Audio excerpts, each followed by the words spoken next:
Hi. Hi there, welcome back to English for Specific Purposes.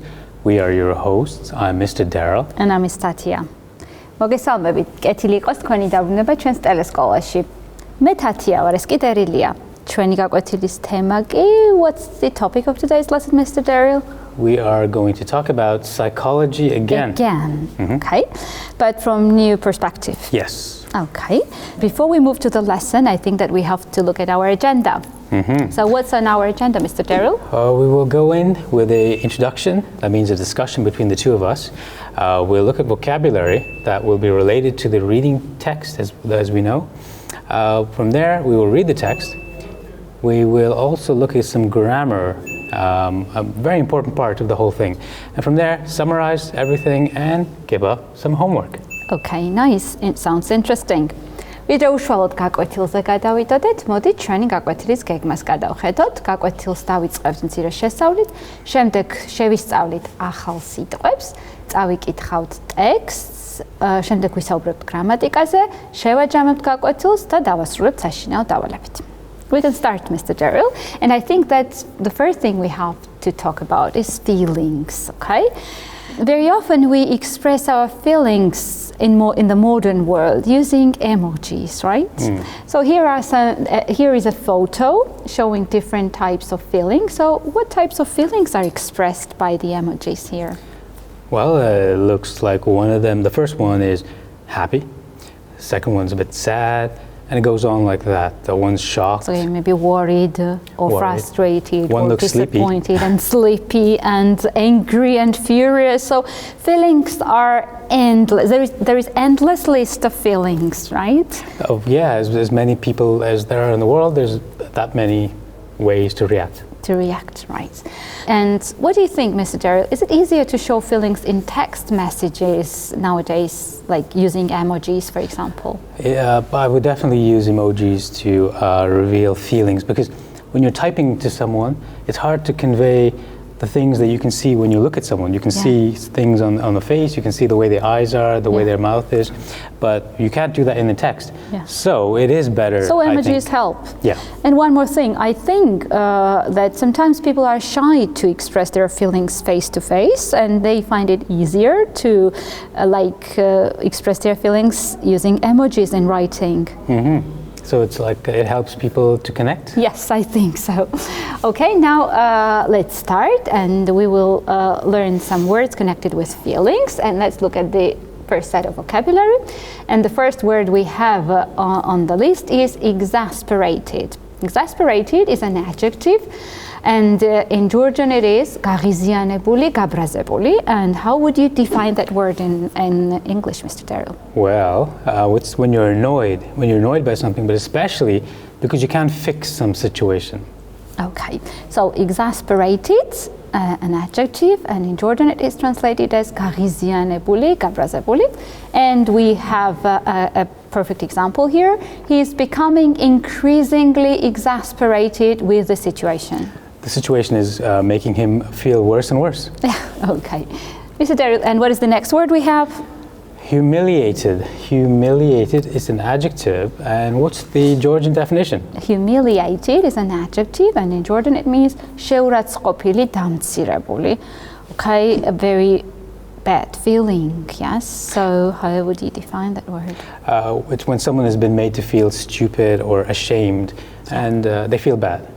And so I think that we have to try not to make others feel humiliated, right? And here is an example. I have never felt so humiliated in my life. So it was the occasion when the person felt really ashamed. At their worst, maybe. Yeah. Okay. And the next word? Disillusioned. Disillusioned is an adjective. What's the Georgian definition? Yes, as Mr. Daryl said, disillusioned is an adjective, and in Georgian it is translated გულგატეხილი. Disillusioned. How would you define that? This is when you feel disappointed or unhappy because you discover the truth about something that you did not expect. Yes, so disillusioned, გულგატეხილი, and here's an example. He has become disillusioned man. And the next word is infuriated. Infuriated is an adjective, and in Georgian it is translated as გამძვინვარებული, გააფთრებული.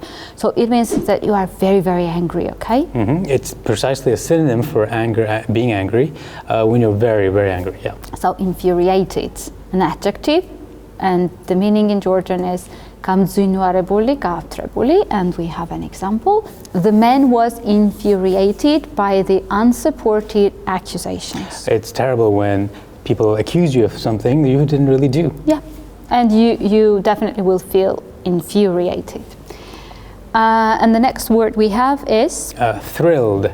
Thrilled, it's an adjective. And what is the Georgian definition? So in Georgian, thrilled means აღელვებული, and English definition? Extremely happy about something. So it means it has positive meaning, Yeah. okay? Yeah.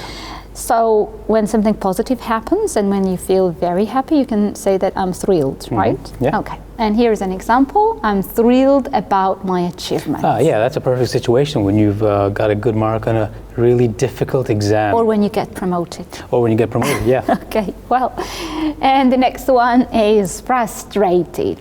Frustrated is an adjective, and in Georgian it is translated as იმედგაცრუებული. Is it the same as disappointed, Mr. Derill? Yeah, it's very close. Yeah, it is very close. It's when you feel annoyed or less confident because you couldn't achieve something that you wanted. Okay, so frustrated, an adjective, and Georgian meaning is იმედგაცრუებული. And I have an example here. Are you feeling frustrated in your present job? So it means that you expected something more, and then when you started the job, you felt that everything was not so good as you expected, and you felt frustrated. An unhappy situation. Okay, maybe you are just not happy with the salary or working conditions. Okay, well, and we have finished just our look at the feelings. Yes, we have finished with the words, and now it's time to check how well we remember the words. And we have definitions on the screen, and we have to choose the right words for the definitions. And I want to be the first to try. Okay, so I will listen to you. Give me the definition, please. Well, Ms. Thataia, what is the definition? What is the word for the following definition? Disappointed and unhappy because of discovering the truth about something or someone that you liked or respected. Okay, I remember your definition. You said that this situation is called to be disillusioned. Disillusioned is when you are disappointed and unhappy because of discovering the truth about something or someone that you liked or respected. And now you have to try. I will read a definition for you. Feeling annoyed or less confident because you cannot achieve what you want. What do you think is the word? Frustrated. You are right. Frustrated is the same as disappointed. So when you feel annoyed or less confident because you cannot achieve what you want, you feel frustrated. And now it's my turn. This is when you're annoyed, again, but especially because you can do nothing to solve the problem. So in this case, you are exasperated, as I remember. Very good. Okay, well, and the next one, what is the word which means feeling ashamed and stupid? Humiliation, when you feel humiliated. Yes, you're right, it's humiliated. Humiliated is when you feel ashamed and stupid. Okay, and we have two words and one definition. What is it when you are extremely happy about something? I remember we talked about achievements, and you feel thrilled when you have achieved something great. So I think that the word here should be thrilled. Extremely happy about something is thrilled. And the last one? A very easy task for you. Extremely angry, but infuriated. You're right. And we have finished the first set of vocabulary, and it's time to move to the reading section. But before we read the text, as usually we have to study some words to make it easier for us to understand the text better. And what do we have on the list? Well, first up, we have to get over, to get over. To get over is a phrasal verb, and in Georgian it means გამოჯანმრთელება. So to get over, what is the definition of this phrasal verb, Mr. Dero? Well, it's when you get back to a state of good health and normalcy after suffering through maybe some kind of illness or something. Kind of a recover. Yeah. Okay. So to get over, and the Georgian meaning is გამოჯანმრთელება, and we have an example here, is just getting over the flu. Okay. A very clear example how it can be used. And our next word is Gloom. Gloom. gloom. Gloom is a noun, and in Georgian it means sevda naghveli. How would you define that word, Mr. Dero? Gloom. This is, well, this when you are sad. You can even use it for the weather. We often say, that's gloomy weather out there. Yeah, so it's kind of sad. Yes, but without any feeling, without any spark of life. Okay, right. So gloom is a noun, and in Georgian it is sevda naghveli. And here we have an example. Gloom and anger replaced her earlier upbeat moods. Okay. And what is the next word, Mr. Dero? To trivialize, to trivialize. To trivialize is a verb, and in Georgian it is translated as გაუბრალოება, გამარტივება. Okay? Can you give more light to this word? Good word. This is when you make something seem less important than it really is. Yeah, you're right. To trivialize. გაუბრალოება, გამარტივება, and here is an example. I don't want to trivialize the problem. So I don't want you to look at the problem as if it is nothing, as if it is simple. Because it is a real problem. If it's a real problem. Okay, and what is the next word, Mr. Dero? Ooh, kind of a dark word. Suicidal, suicidal. Suicidal is an adjective, and in Georgian it is translated as თვითმკვლელობისკენ მიმართული. As we know, suicide is a noun, and in Georgian it means თვითმკვლელობა, and this is an adjective, suicidal, and in Georgian it means თვითმკვლელობისკენ მიმართული. So how would you define that word, Mr. It's kind of like a tendency to want to kill yourself. Yes, okay, and here we have an example. He had suicidal thoughts, so it means that he was thinking about suicide all the time, right? You may need to talk to friends or family. Or just go to the psychologist to help. So, what is the next word, Mr. Dero? Irritable, irritable. Irritable is an adjective, and in Georgian it is translated as გაღიზიანებული. How would you define that word? This is when you're annoyed very easily. Yes, you're right. So, irritable, გაღიზიანებული. And here is an example. Be careful what you say. He's rather irritable today. So it means that he gets irritated very easily, right? Stay away from such people, I guess. Such people, yeah.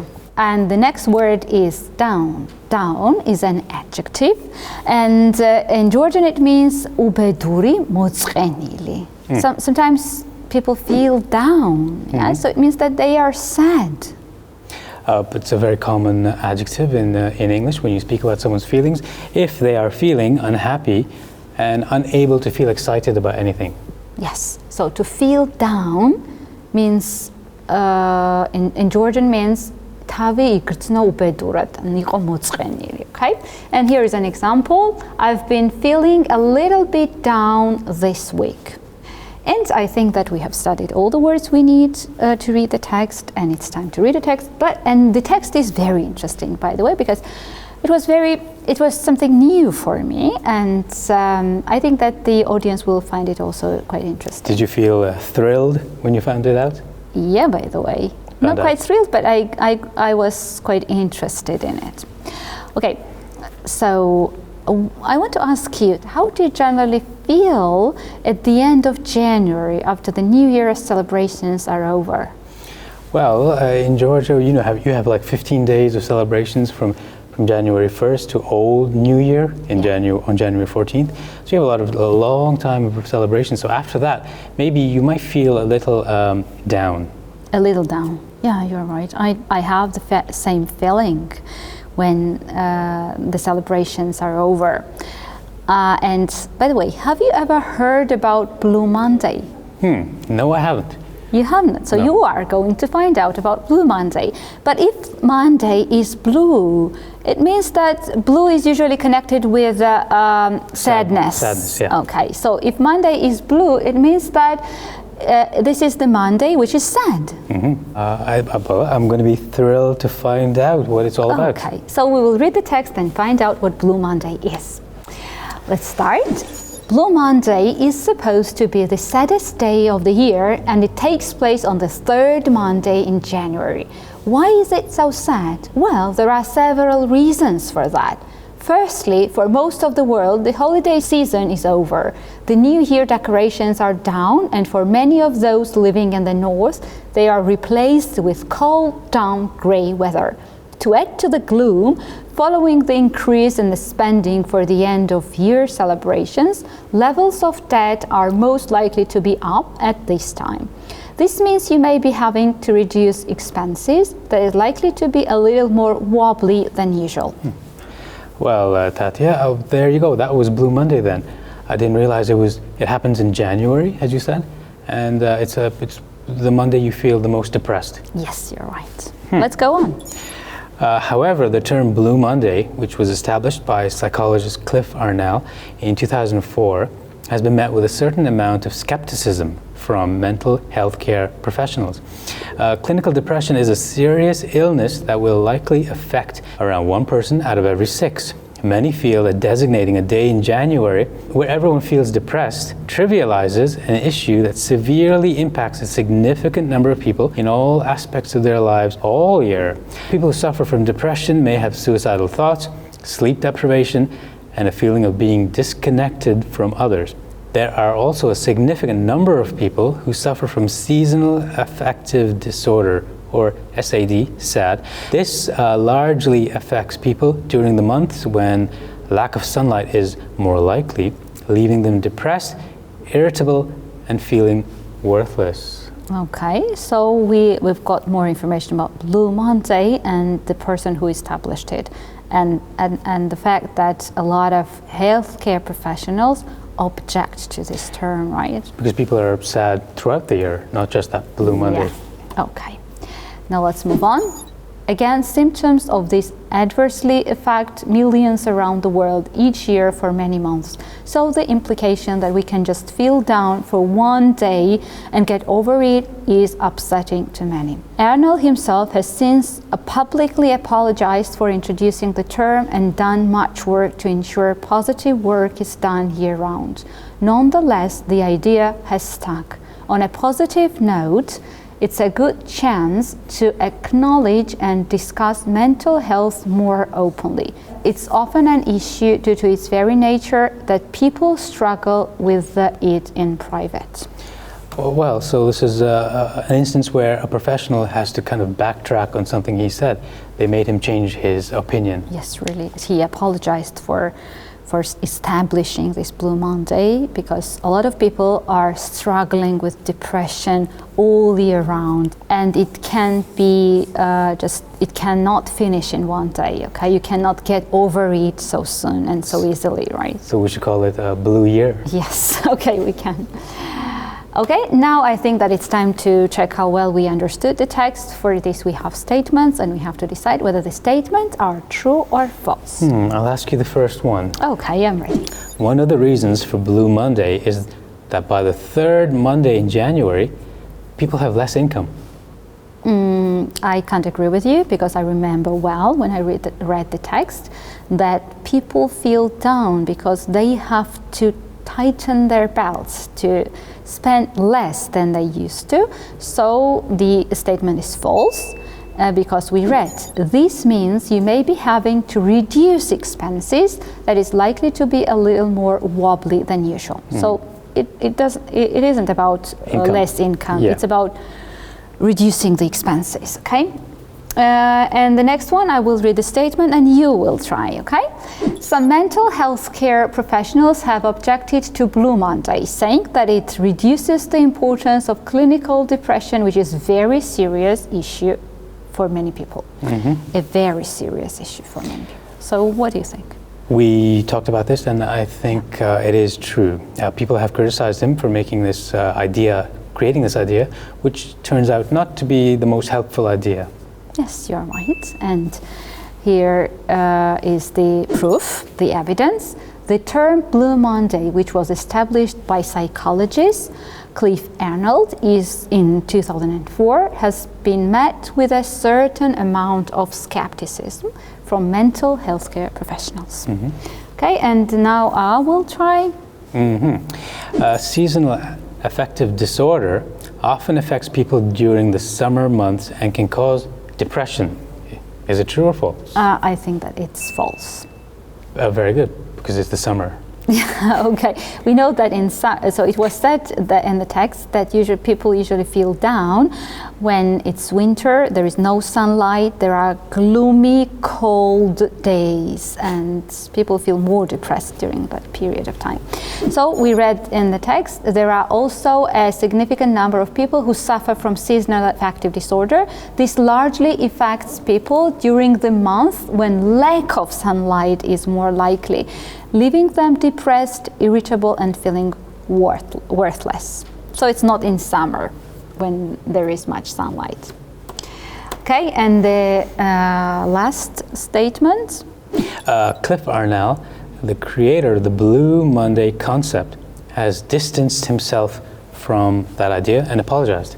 It's true for sure, because I remember, and it was a surprise for me to read that he apologized for establishing the term, right? So the statement is true because we read, Arnold himself has since publicly apologized for introducing the term and done much work to ensure positive work is done all year round. That's a good professional. And I think that we have finished with the reading part, and it's time for grammar. And I'm really interested to know, what is the grammar topic today? Coordinators and subordinators. Yeah, these are things which we need to combine parts of the sentences, right? Okay, well, let's look. So conjunctions are used to express a connection between words. The most familiar conjunctions are and, but, and or. For example, cold and wet, tired but happy, tea or coffee. They can also connect longer units, like parts of the sentences. For example, Paul plays football and David plays chess. Or I play tennis, but I don't play well. Do you play tennis? No, I don't. No. Now, there are two types of conjunctions. There are coordinating conjunctions, or simply coordinators, which connect elements of equal syntactic status. For example, Paul and David, or I play tennis, but I don't play well. On the other hand, subordinating conjunctions, or subordinators as they are called, connect elements of unequal syntactic status. For example, I left early because I had an interview the next day. Or we visited Madame Tussauds while we were in London. Other subordinating conjunctions include although, because, before, since, till, unless, whereas, and whether. Very useful words. Really.